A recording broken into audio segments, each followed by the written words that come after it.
Sir Max ਜੇਕਰ ਮੈਂ ਗੱਲ ਕਰਾਂ ਤਾਂ ਮੈਕਸ ਕਿੰਨਾ ਕੁ ਗੈਪ ਚੱਲ ਜਾਂਦਾ ਕੈਨੇਡਾ ਵਾਸਤੇ?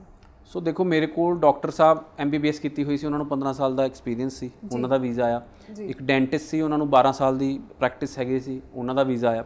ਇੱਕ ਐਡਵੋਕੇਟ ਸੀ, ਉਹ ਇੱਥੇ ਲਾਅ 'ਚ ਆਪਣੇ ਕੀ ਕਹਿੰਦੇ ਆ ਜੂਨੀਅਰ ਕੋਰਟ 'ਚ ਪ੍ਰੈਕਟਿਸ ਕਰ ਰਹੇ ਸੀ 8 ਸਾਲ ਤੋਂ, ਉਹਦਾ ਵੀਜ਼ਾ ਆਇਆ। ਸੋ 40 ਇਅਰਸ ਆਫ ਏਜ ਤੱਕ ਦਾ ਸਾਡੇ ਕੋਲ ਸਟੂਡੈਂਟ ਵੀਜ਼ਾ ਹੈਗਾ, ਕਿਉਂਕਿ ਅਬਵ 30 ਜੇ ਅਸੀਂ ਗੱਲ ਕਰੀਏ ਤਾਂ PR ਦੇ ਪੁਆਇੰਟ ਪੂਰੇ ਨਹੀਂ ਹੁੰਦੇ, ਤਾਂ ਕਿਤੇ ਨਾ ਕਿਤੇ ਸਟੂਡੈਂਟ ਹੈਂਡੀਕੈਪ ਹੋ ਜਾਂਦਾ। ਸੋ ਜੇ ਕੈਨੇਡਾ ਜਾਣਾ ਚਾਹੁੰਦੇ ਹੋ ਤਾਂ ਸਟੱਡੀ ਵੀਜ਼ਾ ਇੱਕ ਈਜ਼ੀ ਰੂਟ ਹੈਗਾ ਕਿ ਤੁਸੀਂ ਜਾਓ, ਫਿਰ ਤੁਸੀਂ ਆਪਣੇ ਸਪਾਊਸ ਨੂੰ ਓਪਨ ਵਰਕ ਪਰਮਿਟ ਤੇ ਬੁਲਾ ਸਕਦੇ ਹੋ ਐਂਡ ਉਸ ਤੋਂ ਬਾਅਦ ਤੁਸੀਂ ਕੀ ਕਹਿੰਦੇ ਆ ਉੱਥੇ ਆਪਣੇ ਸਪਾਊਸ ਬੱਚੇ ਉੱਥੇ ਮੂਵ ਹੋ ਸਕਦੇ ਹਨ, ਈਜ਼ੀ ਤੁਸੀਂ PR ਲੈ ਸਕਦੇ ਹੋ। ਜੇ ਅਸੀਂ ਇੱਥੋਂ ਕਹੀਏ ਕਿ ਸਾਡੇ 480 ਪੁਆਇੰਟਸ ਨਹੀਂ ਬਣਦੇ ਕਿਉਂਕਿ ਆਫਟਰ 30 ਪੁਆਇੰਟਸ ਘਟਣੇ ਸ਼ੁਰੂ ਹੋ ਜਾਂਦੇ ਆ। ਸੋ ਮੇਰੀ ਸਾਰਿਆਂ ਨੂੰ ਇਹੀ ਐਡਵਾਈਸ ਹੈ ਕਿ let's look at study visa which is really a great option to settle in Canada. ਜੀ ਸੋ ਬਿਲਕੁਲ ਜੀ, ਗੈਪ ਦੀ ਅਸੀਂ ਅੱਗੇ ਵੀ ਕਹਿ ਸਕਦੇ ਹਾਂ, ਹੁਣੇ ਵੀ ਕਲੀਅਰ ਕਰਦਾ, ਟੈਨਸ਼ਨ ਬਿਲਕੁਲ ਨਹੀਂ ਲੈਣੀ ਹੈਗੀ। ਜੇਕਰ ਤੁਹਾਡਾ ਗੈਪ ਹੋ ਗਿਆ ਕੋਈ ਗੱਲ ਨਹੀਂ, ਤੁਸੀਂ ਸਟੱਡੀ ਵੀਜ਼ਾ ਵਾਸਤੇ ਅਪਲਾਈ ਕਰ ਸਕਦੇ ਹੋ, ਬਸ ਤੁਹਾਡੀ ਜਸਟੀਫਿਕੇਸ਼ਨ ਪ੍ਰੋਪਰ ਤਰੀਕੇ ਦੀ ਹੋਣੀ ਚਾਹੀਦੀ ਆ। ਬਾਕੀ ਚੀਜ਼ਾਂ ਜਿਹੜੀਆਂ ਉਹ ਤੁਹਾਡੀਆਂ ਪੂਰੀਆਂ ਹੋਣੀਆਂ ਚਾਹੀਦੀਆਂ ਨੇ। ਮੇਨ ਗੱਲ ਹੈ ਕਿ ਤੁਸੀਂ ਫੋਕਸ ਜੇਕਰ ਤੁਹਾਡਾ ਹੈਗਾ ਕਿ ਮੈਂ ਸਟੱਡੀ 'ਤੇ ਕਰਨਾ ਹੈਗਾ ਤੇ ਕੈਨੇਡਾ ਤੁਹਾਡਾ ਵੈਲਕਮ ਕਰਦਾ।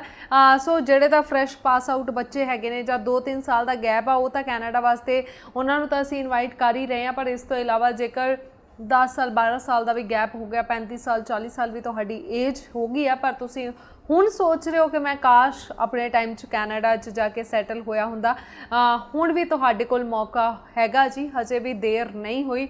ਜੇਕਰ ਤੁਸੀਂ PR ਵਾਸਤੇ ਵੀ ਸੋਚ ਰਹੇ ਨਹੀਂ ਤੁਹਾਡੀ PR ਦੇ ਪੁਆਇੰਟਸ ਬਣ ਰਹੇ ਤਾਂ ਤੁਸੀਂ ਸਟੱਡੀ ਵੀਜ਼ਾ 'ਤੇ ਜਾ ਸਕਦੇ ਹੋ, ਕੋਈ ਕੋਰਸ ਲੈ ਕੇ ਉੱਥੇ ਜਾ ਕੇ ਤੁਹਾਡੀ ਪ੍ਰੋਪਰ ਜਿਹੜੀ ਸੈਟਲਮੈਂਟ ਹੋ ਸਕਦੀ ਹੈ। ਸਰ ਕੈਨੇਡਾ ਵਾਸਤੇ ਕਈਆਂ ਨੂੰ ਹੁੰਦਾ ਹੈ ਕਿ ਚਲੋ ਠੀਕ ਹੈ ਮੈਂ ਕੈਨੇਡਾ ਪਹੁੰਚਣਾ ਹੈਗਾ, ਜਿਵੇਂ ਅਸੀਂ ਕਿਹਾ ਕਿ ਜ਼ਿਆਦਾਤਰ ਜਿਨ੍ਹਾਂ ਦੀ ਏਜ ਹੋ ਜਾਂਦੀ ਉਹਨਾਂ ਨੂੰ ਹੁੰਦਾ ਮੈਨੂੰ 1-2 ਸਾਲ ਦਾ ਕੋਰਸ ਮਿਲ ਜਾਏ। ਸੋ ਮਿਨੀਮਮ ਕਿੰਨੇ ਸਾਲ ਦਾ ਕੋਰਸ ਲੈਣਾ ਚਾਹੀਦਾ ਤਾਂ ਕਿ ਬਾਅਦ 'ਚ PR ਉਹਨਾਂ ਦੀ ਹੋ ਸਕੇ? ਸੋ ਦੇਖੋ ਸਟੂਡੈਂਟਸ PR ਵੀ ਇੱਕ ਆਪਸ਼ਨ ਹੈਗੀ ਹੈ, ਇੱਕ ਅੱਛੀ ਜੌਬ ਲੈਣੀ ਵੀ ਆਪਸ਼ਨ ਹੈਗੀ ਹੈ। ਸੋ ਦੇਖੋ ਜੇ ਤਾਂ ਹੁਣ ਦੇਖੋ everybody who is going to Canada right now specially from Punjab, ਉਹਨਾਂ ਦੀ ਕੋਸ਼ਿਸ਼ ਹੁੰਦੀ ਹੈ ਕਿ ਅਸੀਂ ਇੱਕ ਡਿਪਲੋਮਾ ਕੋਰਸ ਕਰੀਏ। ਸੋ ਡਿਪਲੋਮਾ ਕਰਕੇ ਆਪਾਂ ਸੈਟਲ ਹੋ ਜਾਈਏ ਬਿਕੋਜ਼ PR ਦੇ ਰੂਲਸ ਫਲੈਕਸੀਬਲ ਐਂਡ ਈਜ਼ੀ ਹੈ ਕੈਨੇਡਾ ਵਿੱਚ। ਬਟ ਜੇ ਤੁਸੀਂ ਚਾਹੁੰਦੇ ਹੋ ਕਿ ਤੁਹਾਨੂੰ ਇੱਕ ਅੱਛੀ ਜੌਬ ਮਿਲੇ, ਤੁਸੀਂ ਅੱਛੇ ਸੈਟਲ ਹੋਵੋ ਕੈਨੇਡਾ ਦੇ ਵਿੱਚ, ਫਿਰ ਮੈਨੂੰ ਲੱਗਦਾ ਕਿ ਤੁਹਾਨੂੰ ਬੈਚਲਰ ਡਿਗਰੀ ਕਰਨੀ ਚਾਹੀਦੀ ਹੈ for to get a good job, white collar job. So जे तुसी सोचते हो कि डिप्लोमा करके you will be in the middle supervisor और असिस्टेंट मैनेजर, पर जे तुसी मैनेजर बनना चाहते हो, एसोसीएट डायरैक्टर बनना चाहते हो या डायरैक्टर बनना चाहते हो, you have to do bachelors. And जिस तो बाद जे असीं गल करिए तां PR लैन लई जिहड़ा +2 पास बच्चा है तां 2 साल का डिप्लोमा कर सकदा, 3 साल का वर्क परमिट हैगा।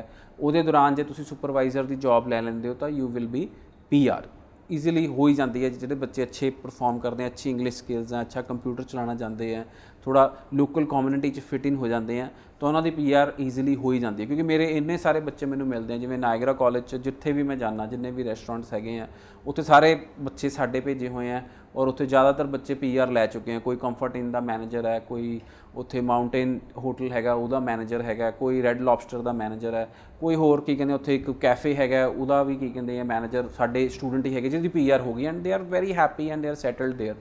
एंड जे तुसी की कहते हो कि इस तो इलावा ਅਸੀਂ ਪੋਸਟ ਗ੍ਰੈਜੂਏਟ ਹੈਗੇ ਆ ਤਾਂ ਕਈਆਂ ਦੇ PR ਪੁਆਇੰਟਸ ਜਿਵੇਂ ਕਿ ਕੋਈ 25 ਪੁਆਇੰਟ ਹੀ ਘੱਟ ਹੁੰਦੇ ਆ PR ਲਈ, ਉਹ 1 ਸਾਲ ਦਾ ਕੋਰਸ ਕਰਕੇ ਵੀ ਆਪਣੀ PR ਦੀ ਫਾਈਲ ਲਗਾ ਸਕਦੇ ਆ।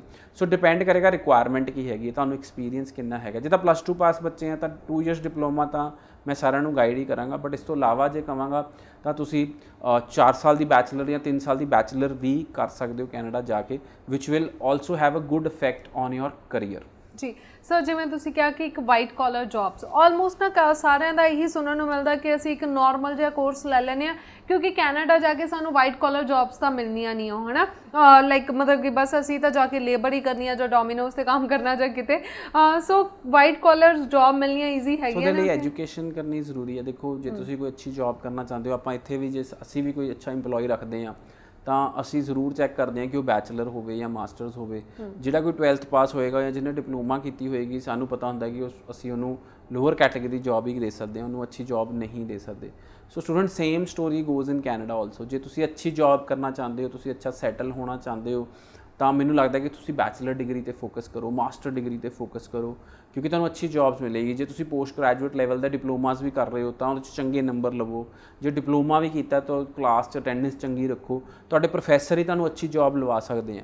ਸੋ ਸਕਿਲਡ ਕੈਟਾਗਰੀ 'ਚ ਬਹੁਤ ਸਾਰੀਆਂ ਜੌਬਸ ਹੈਗੀਆਂ। ਜੇ ਅਸੀਂ ਗੱਲ ਕਰੀਏ ਤਾਂ electrician, plumbing, heating, ventilation, industrial millwright technician, motive power technician, ਜੇ ਤੁਹਾਨੂੰ construction engineering and civil engineering, mechanical engineering, ਜੇ ਤੁਸੀਂ ਇੱਧਰ ਜਾਣਾ ਚਾਹੁੰਦੇ ਹੋ ਤਾਂ ਬਹੁਤ ਜ਼ਿਆਦਾ ਸਕੋਪ ਹੈਗਾ ਇਸ ਲਾਈਨ 'ਚ, ਬਹੁਤ ਸਕੋਪ ਹੈਗਾ, ਕਿਉਂਕਿ ਉੱਥੇ ਜਿਹੜੇ ਟੈਕਨੀਸ਼ੀਅਨ ਹੈ they are the highest paid people in Canada. And ਜੇ ਅਸੀਂ ਗੱਲ ਕਰੀਏ ਤਾਂ ਹੋਰ ਜੇ ਅਸੀਂ ਇਸ ਤੋਂ ਇਲਾਵਾ ਗੱਲ ਕਰੀਏ ਤਾਂ ਅਕਾਊਂਟਿੰਗ ਬਹੁਤ ਅੱਛਾ ਇਹ ਸਕਿੱਲਸ ਹੈਗਾ, ਬਿਜ਼ਨਸ HR, ਬਿਜ਼ਨਸ ਫਾਈਨੈਂਸ, ਬਹੁਤ ਅੱਛੇ ਜੌਬਸ। ਅਗਰ ਮੈਡੀਕਲ ਦੀ ਗੱਲ ਕਰੀਏ ਤਾਂ nursing is top, but nursing ਬੱਚੇ ਕਰ ਹੀ ਨਹੀਂ ਪਾਉਂਦੇ, ਬਹੁਤ ਔਖਾ ਕੋਰਸ ਹੈਗਾ। ਸੋ ਇਸ ਤੋਂ ਇਲਾਵਾ ਅਸੀਂ ਗੱਲ ਕਰੀਏ health services, health administration, pharmaceutical technician, pharmacy technician. ਇਸ ਤੋਂ ਇਲਾਵਾ ਗੱਲ ਕਰੀਏ ਤਾਂ ਮਸਾਜ ਥੈਰੇਪਿਸਟ, ਇਸ ਤੋਂ ਬਹੁਤ ਸਾਰੇ green house technician, landscape technician. So ਬਹੁਤ ਸਾਰੇ ਕੋਰਸਿਸ ਹੈਗੇ ਜਿਹੜੇ ਮੈਡੀਕਲ ਦੇ ਰਿਲੇਟਡ ਹੈ, ਜਿਹੜੇ ਤੁਸੀਂ ਉੱਥੇ ਕਰਨ ਜਾ ਸਕਦੇ ਹੋ। ਔਰ ਅਸੀਂ ਹੋਰ ਗੱਲ ਕਰਦੇ ਹਾਂ ਤਾਂ ਆਰਟਸ ਵਾਲੇ ਬੱਚੇ ਵੀ ਜਰਨਲਿਜ਼ਮ, ਹੌਸਪਿਟੈਲਿਟੀ, ਕਲਨਰੀ ਮੈਨੇਜਮੈਂਟ, ਜੇ ਕੋਈ ਬੱਚਾ ਸ਼ੈਫ ਬਣਨਾ ਚਾਹੁੰਦਾ ਹੈ, ਪ੍ਰੋਟੈਕਸ਼ਨ ਸਿਕਿਉਰਿਟੀ ਇਨਵੈਸਟੀਗੇਸ਼ਨ, ਜੇ ਤੁਸੀਂ ਪੁਲਿਸ 'ਚ ਜਾਣਾ ਚਾਹੁੰਦੇ ਹੋ ਜਾਂ ਫਿਰ ਤੁਸੀਂ ਸਿਕਿਉਰਿਟੀ ਗਾਰਡ ਵਾਲੀ ਲਾਈਨ 'ਚ ਜਾਣਾ ਚਾਹੁੰਦੇ ਹੋ, ਪੁਲਿਸ ਫਾਊਂਡੇਸ਼ਨ। ਸੋ ਕੋਰਸਿਸ ਦੀ ਲਿਸਟ ਬਹੁਤ ਲੰਬੀ ਹੈਗੀ ਹੈ, ਬੱਚੇ ਆਪਸ਼ਨਸ ਬਹੁਤ ਜ਼ਿਆਦਾ ਹੈਗੀਆਂ ਬੱਚਿਆਂ ਕੋਲ। ਜੇ ਤੁਸੀਂ ਅੱਛੀ ਪੜ੍ਹਾਈ ਕਰੋਗੇ ਤਾਂ ਸੈਟਲਮੈਂਟ ਵੀ ਜ਼ਰੂਰ ਹੋਏਗੀ। ਐਂਡ ਹਰ ਚੀਜ਼ ਨੂੰ ਕਹਿੰਦੇ ਟਾਈਮ ਲੱਗਦਾ, ਠੀਕ ਹੈ। ਸੋ ਆਪਾਂ ਥੋੜ੍ਹਾ ਜਿਹਾ ਪੇਸ਼ੈਂਟ ਰਹਿਣਾ, ਜਾਂਦਿਆਂ ਹੀ ਸਭ ਕੁਝ ਨਹੀਂ ਹੋ ਜਾਣਾ। ਔਰ ਆਪਾਂ ਇਸ ਮਾਈਂਡ ਸੈਟ ਨਾਲ ਜਾਈਏ ਕਿ ਉੱਥੇ ਬਾਹਰ ਪੇੜ ਲੱਗਿਆ ਡਾਲਰ ਦਾ ਤੇ ਆਪਾਂ ਡਾਲਰ ਤੋੜਨ ਜਾ ਰਹੇ ਹਾਂ। No, you have to work hard to make money, you have to work hard to settle there. Easy ਕੁਛ ਨਹੀਂ ਹੈਗਾ, you have to work hard to stay in Canada. ਥੋੜ੍ਹਾ ਐਟਮੋਸਫੇਅਰ ਸ਼ੌਕ ਵੀ ਮਿਲਦਾ, ਜਿਹੜਾ ਕਿ ਆਪਾਂ ਪਿਛਲੇ ਸ਼ੋਅ 'ਚ ਵੀ ਡਿਸਕਸ ਕੀਤਾ ਸੀ।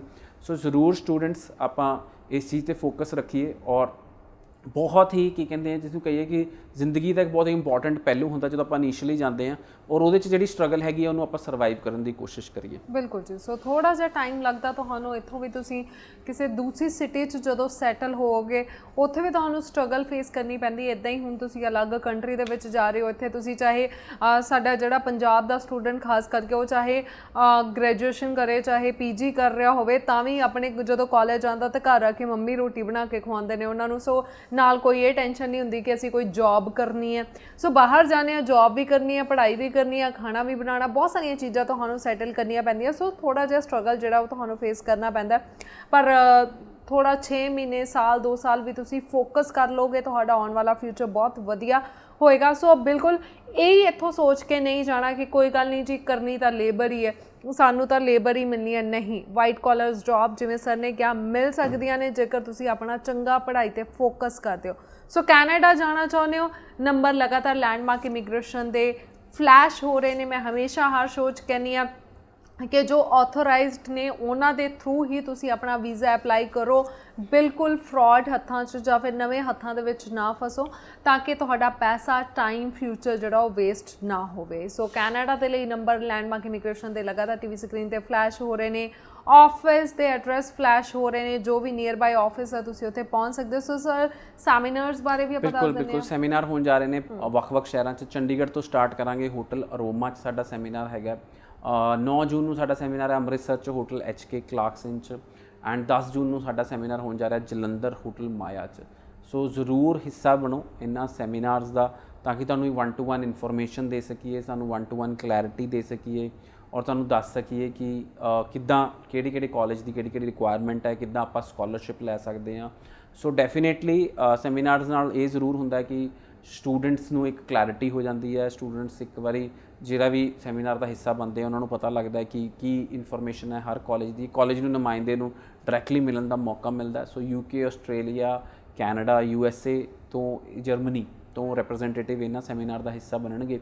ਸੋ ਜ਼ਰੂਰ ਵਿਜ਼ਿਟ ਕਰੋ ਔਰ ਆਪਣੇ ਸਾਰੇ ਵੀ ਡਾਊਟਸ ਜਿਹੜੇ ਹੈਗੇ ਆ ਉਹ ਕਲੀਅਰ ਕਰੋ। ਮੈਨੂੰ ਵੀ ਮਿਲ ਸਕਦੇ ਹੋ, ਮੈਂ ਵੀ ਸਾਰੇ ਸੈਮੀਨਾਰਸ ਹਾਸਿਲ ਉੱਥੇ ਹੀ ਰਵਾਂਗਾ, ਐਂਡ ਤੁਸੀਂ ਮੈਨੂੰ ਮਿਲ ਕੇ ਵੀ ਆਪਣੇ ਸਾਰੇ ਡਾਊਟਸ ਕਲੀਅਰ ਕਰ ਸਕਦੇ ਹੋ। ਜੀ ਸਰ, ਕੈਨੇਡਾ ਤੋਂ ਬਾਅਦ US ਤੇ ਆ ਜਾਂਦੇ ਹਾਂ, US ਦੀਆਂ ਕੀ ਆਪਸ਼ਨਸ ਰਹਿਣਗੀਆਂ? ਸੋ ਇਸ ਟਾਈਮ USA ਨੂੰ ਅਸੀਂ ਗੱਲ ਕਰੀਏ ਤਾਂ USA ਵੀ ਕਾਫੀ ਜ਼ਿਆਦਾ ਈਜ਼ੀ ਹੈ, ਰਿਲੈਕਸਡ ਹੈ ਵੀਜ਼ਾ ਦੇਣ 'ਚ, ਔਰ ਬਹੁਤ ਸਾਰੇ ਵੀਜ਼ਾਸ ਲੱਗ ਕੇ ਆ ਰਹੇ ਨੇ। ਸੋ ਸਟੂਡੈਂਟਸ ਆਈ ਫੀਲ ਕਿ right now USA is also very good option. ਤੁਸੀਂ USA ਜ਼ਰੂਰ ਚੂਜ਼ ਕਰ ਸਕਦੇ ਹੋ। ਇਸ ਟਾਈਮ 'ਤੇ ਸਟੱਡੀ ਵੀਜ਼ਾ ਦੀਆਂ ਅਪੁਆਇੰਟਮੈਂਟਸ ਓਪਨ ਹੋ ਚੁੱਕੀਆਂ। ਕਾਫੀ ਸਾਰੀਆਂ ਯੂਨੀਵਰਸਿਟੀ ਔਰ ਕਾਲਜਸ ਵਿਦਆਊਟ ਆਈਲੈਟ ਸਟੂਡੈਂਟਸ ਵੀ ਐਕਸੈਪਟ ਕਰ ਰਹੇ ਨੇ, ਬਟ ਜਿਹੜੀ ਇੰਟਰਵਿਊ ਉਹ ਤੁਹਾਨੂੰ ਇੰਗਲਿਸ਼ 'ਚ ਹੀ ਦੇਣੀ ਪੈਣੀ ਹੈ। USA ਦੀ ਸਭ ਤੋਂ ਵੱਡੀ ਖਾਸੀਅਤ ਹੈਗੀ ਇੱਕ ਤਾਂ 5 ਸਾਲ ਦਾ ਵੀਜ਼ਾ ਮਿਲਦਾ USA 'ਚ, ਦੂਜਾ ਕੋਈ ਵੀ ਪੈਸਾ ਜਿਹੜੀ ਟਿਊਸ਼ਨ ਫੀਸ ਹੈ ਦੈਟ ਇਜ਼ ਆਫਟਰ ਵੀਜ਼ਾ, ਮਤਲਬ ਕਿ ਤੁਹਾਨੂੰ ਵੀਜ਼ਾ ਲੱਗਣ ਤੋਂ ਬਾਅਦ ਹੀ ਆਪਣੀ ਟਿਊਸ਼ਨ ਫੀਸ ਦੇਣੀ ਹੈ। ਉਸ ਤੋਂ ਪਹਿਲਾਂ ਕੋਈ ਵੀ ਟਿਊਸ਼ਨ ਫੀਸ ਕੋਈ ਵੀ ਲਿਵਿੰਗ ਕਾਸਟ ਕਿਸੇ ਨੂੰ ਟ੍ਰਾਂਸਫਰ ਨਹੀਂ ਕਰਨੀ। ਉਸ ਤੋਂ ਪਹਿਲਾਂ ਜਿਹੜਾ ਖਰਚਾ ਹੈਗਾ ਉਹ 'ਚ embassy fee, service fee included ਰਹਿਣਗੇ, ਜਾਂ I-20 ਫੀਸ ਤੁਸੀਂ ਉਹ ਦੇ ਕੇ ਆਪਣਾ ਪ੍ਰੋਸੈਸ ਸ਼ੁਰੂ ਕਰਾ ਸਕਦੇ ਹੋ। ਸੋ USA ਦਾ ਜਿਹੜਾ ਪ੍ਰੋਸੈਸ ਹੈ ਉਹ ਬਹੁਤ ਸਿੰਪਲ ਹੈ and landmark immigration AIRC certified ਹੈ, ਯਾਨੀ ਕਿ ਅਮਰੀਕਨ ਇੰਟਰਨੈਸ਼ਨਲ ਰਿਕਰੂਟਮੈਂਟ ਕਾਉਂਸਲ ਤੋਂ ਸਰਟੀਫਾਈਡ ਹੈ। ਸੋ ਤੁਸੀਂ ਸਾਡੇ ਨੀਅਰੈਸਟ ਆਫਿਸ ਵਿਜ਼ਿਟ ਕਰ ਸਕਦੇ ਹੋ ਔਰ USA ਦਾ ਸਟੱਡੀ ਵੀਜ਼ਾ ਅਪਲਾਈ ਕਰ ਸਕਦੇ ਹੋ।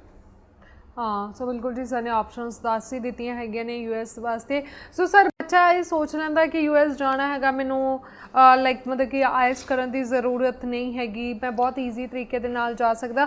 ਸੋ ਬਹੁਤ ਫॉर ਗ੍ਰਾਂਟਡ ਲੈ ਲੈਂਦੇ ਨੇ, ਹਰ ਕਿਸੇ ਨੂੰ ਹੋ ਜਾਂਦਾ ਕਿ ਮੈਂ ਚਲੋ US ਵਾਸਤੇ ਅਪਲਾਈ ਕਰ ਦਿੰਦਾ। ਸੋ ਕਿਹੜੇ ਐਲੀਜੀਬਿਲਿਟੀ ਕ੍ਰਾਈਟੇਰੀਆ ਨੂੰ ਬੱਚਿਆਂ ਨੂੰ ਕ੍ਰਾਸ ਕਰਨਾ ਪਏਗਾ, ਕਿਹੜੇ ਬੱਚਿਆਂ ਨੂੰ ਤੁਸੀਂ ਸੁਜੈਸਟ ਕਰੋਗੇ ਕਿ ਹਾਂਜੀ ਤੁਸੀਂ US ਵਾਸਤੇ ਅਪਲਾਈ ਕਰੋ? ਸੋ ਪਹਿਲੀ ਗੱਲ ਤਾਂ ਮੈਂ ਸਟੂਡੈਂਟਸ ਨੂੰ ਕਹਾਂਗਾ ਤੁਸੀਂ IELTS ਕਰੋ, PTE ਕਰੋ, TOEFL ਕਰੋ, ਕੋਈ ਵੀ ਇੰਗਲਿਸ਼ ਦਾ ਟੈਸਟ ਹੈ ਉਹ ਜ਼ਰੂਰ ਕਰੋ, ਕਿਉਂਕਿ ਤੁਹਾਨੂੰ ਥੋੜ੍ਹਾ ਜਿਹਾ ਆਈਡੀਆ ਹੋ ਜਾਏਗਾ, ਤੁਹਾਡੀ ਇੰਗਲਿਸ਼ ਸਪੀਕਿੰਗ ਸਕਿੱਲਸ, ਤੁਹਾਡਾ ਥੋੜ੍ਹਾ ਕੌਨਫੀਡੈਂਸ ਬੂਸਟ ਹੋਏਗਾ। ਔਰ ਕਈ ਵਾਰੀ ਉਹ ਨਹੀਂ ਵੀ ਪੁੱਛਦੇ ਇੰਟਰਵਿਊ ਵਿੱਚ ਕਿ ਤੁਸੀਂ ਇੰਗਲਿਸ਼ ਦਾ ਟੈਸਟ ਦਿੱਤਾ ਹੋਇਆ, ਬਟ ਜੇ ਤੁਹਾਨੂੰ ਪੁੱਛ ਲੈਂਦੇ ਆ ਤਾਂ ਤੁਹਾਡੇ 'ਚ ਕੌਨਫੀਡੈਂਸ ਹੋਏਗਾ ਕਿ ਯੈਸ ਮੈਂ ਇੰਗਲਿਸ਼ ਦਾ ਟੈਸਟ ਦਿੱਤਾ ਹੋਇਆ, ਭਾਵੇਂ ਉਹਦੇ 'ਚ 5 ਹੀ ਬੈਂਡ ਕਿਉਂ ਨਾ ਆਏ ਹੋਣ। ਸੋ ਕਾਫੀ ਸਾਰੇ ਕਾਲਜਸ 5 ਬੈਂਡ ਵੀ ਐਕਸੈਪਟ ਕਰ ਰਹੇ ਨੇ, ਯੂਨੀਵਰਸਿਟੀ 6 ਬੈਂਡਸ ਐਕਸੈਪਟ ਕਰ ਰਹੀਆਂ ਨੇ।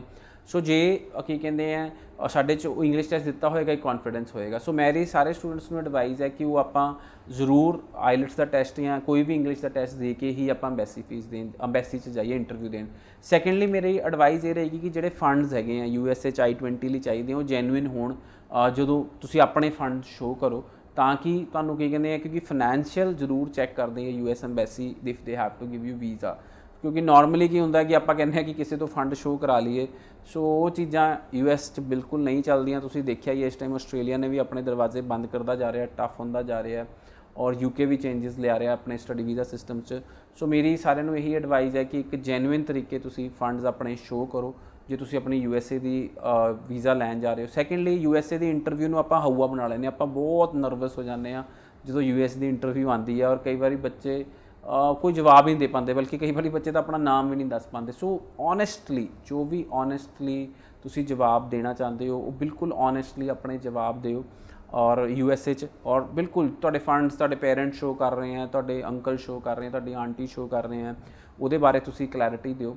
ਐਂਡ ਕੋਈ ਵੀ ਤੁਹਾਡੇ ਦਿਮਾਗ 'ਚ ਕਿ ਕੋਈ ਵੀ ਕੁਐਸਚਨ ਜੇ ਤੁਹਾਨੂੰ ਪੁੱਛਦੇ ਆ ਤੁਹਾਨੂੰ ਇਮੀਡੀਏਟਲੀ ਰੁਕੋ ਨਾ ਐਂਡ ਪ੍ਰੋਪਰਲੀ ਡਰੈਸਅਪ ਹੋ ਕੇ ਜਾਓ, ਕੌਨਫੀਡੈਂਟਲੀ ਇੰਟਰਵਿਊ ਨੂੰ ਫੇਸ ਕਰੋ, ਬਿਕੋਜ਼ 1 ਮਿੰਟ ਤੋਂ ਜ਼ਿਆਦਾ ਇੰਟਰਵਿਊ ਨਹੀਂ ਹੁੰਦੀ ਔਰ ਉਹ 1 ਮਿੰਟ ਤੁਹਾਡੀ ਤਕਦੀਰ ਬਦਲ ਸਕਦਾ। 1 ਮਿੰਟ 'ਚ ਤੁਹਾਨੂੰ ਵੀਜ਼ਾ ਮਿਲ ਸਕਦਾ ਐਂਡ USA ਦਾ ਵੀਜ਼ਾ ਉਸੇ ਟਾਈਮ ਹੀ ਮਿਲ ਜਾਂਦਾ ਔਰ 2-3 ਦਿਨ 'ਚ ਸਟੈਂਪ ਹੋ ਕੇ ਆ ਜਾਂਦਾ।